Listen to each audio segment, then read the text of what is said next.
모두가 어려울 것이라고 예상했던 첼시 원정에서 1대1로 무승부를 거두면서 승점 1점을 추가했습니다. 정말 오늘 하루 종일 기회가 오지 않았는데 산초 선수가 조르지뉴의 실수를 낚아채면서 선제골을 넣어주었죠. 후반 시작하고 5분쯤 첼시의 세트피스 공격 상황에서 브루노 선수가 멀리 걷어낸 공이 혼자 첼시 진영에 있던 조르지뉴에게 갔는데 조르지뉴 선수가 트래핑 미스를 했습니다. 순간적으로 산초 선수가 그 공을 낚아채 달려나갔는데요. 옆에 레시포드 선수도 빠른 스피드로 같이 따라와주면서 골키퍼와 약간 1대2 상황이 만들어져 산초 선수가 마무리하는 데 있어서 편안한 상황이었습니다. 산초 선수도 실수하지 않고 군더더기 없는 깔끔한 마무리를 보여줬습니다. 캐릭 감독은 산초의 골에 대해서 카메라로 볼 때는 이런 상황이 쉬워 보이지만 골키퍼와 톰과 제리가 되어야 하는 장면이다 라면서 산초는 옳은 판단을 했다라고 말을 했습니다. 산초 선수는 솔샤르 감독 경질 이후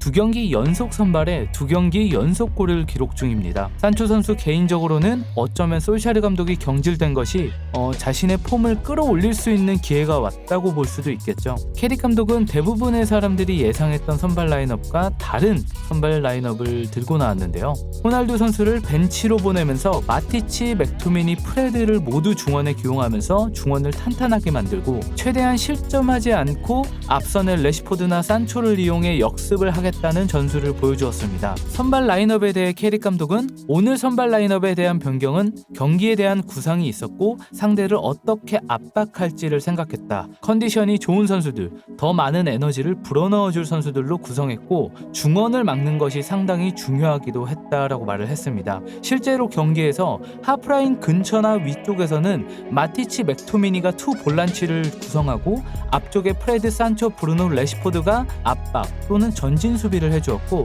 하프라인 아래로 쭉 내려와서 수비할 때는 맥토미니 선수가 센터백 라인으로 들어가 5백을 구성하고 산초 선수가 중원 안쪽으로 들어와주면서 마티치 선수를 중심으로 다이아몬드 형태를 중원에 구성하기도 했습니다. 비아레알 원정, 첼시 원정, 캐릭 감독이 2경기에서 보여준 특징은 수비의 위치 높낮이에 따라서 선수들의 포메이션 형태가 변하는 것을 알 수 있고 또한 그 수비 형태는 상대팀의 강점을 막아내기 위한 부분이 중심인 것 같습니다. 전진 압박에 대해 또는 빌드업에 대해서 세밀한 팀 전술까지는 아직은 없어 보이지만 큰 틀을 보면은 선수비, 후 역습을 중요시하고 수비할 때 약간 유기적인 움직임을 많이 사용하는 것을 알 수 있는데요. 오늘 빌드업에서 아쉬웠던 점은 양쪽 풀백이 정말 어려움을 겪었던 점이죠. 비사카, 텔레스 모두 패스 성공률이 60%대였고 크로스 공격도 한 번도 시도하지 못했습니다. 첼시 선수들의 가로채기 한 지역을 보면은 하프라인 근처에 양쪽 사이드에서 메뉴볼을 뺏었고 블락 또한 사이드에서 메뉴가 빌드업하는 공격을 많이 막아낸 것을 알 수 있습니다. 확실히 첼시의 압박은 정말 대단하더라고요. 메뉴의 선수들이 정신을 차리지 못했고 메뉴의 히트맨만 봐도 얼마나 메뉴 선수들이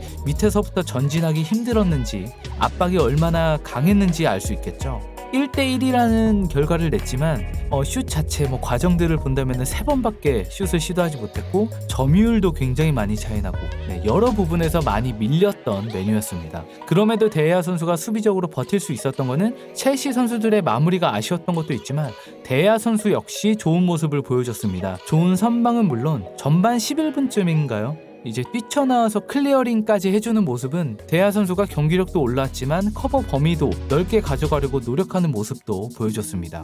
하지만 산초의 선제골은 아쉽게도 결승골이 되지 못했죠. 후반 66분 첼시의 코너킥에서 비사카 선수가 볼을 걷어낸다는 것이 티아고 선수의 발을 차버리게 되었고 여지없이 PK가 선언되었습니다. 비사카 선수는 조금은 억울할 수 있겠지만 정확히 발을 어쨌든 가격했기 때문에 PK를 받을만 했죠. 데야 선수가 최근 PK에서 엄청난 선방들을 해줘서 저도 기대를 했습니다. 하지만 조르지뉴 선수는 자신의 실수를 만회하듯 완벽하게 데야 선수를 속이고 PK를 성공시키면서 경기는 1대1로 마무리가 됐습니다.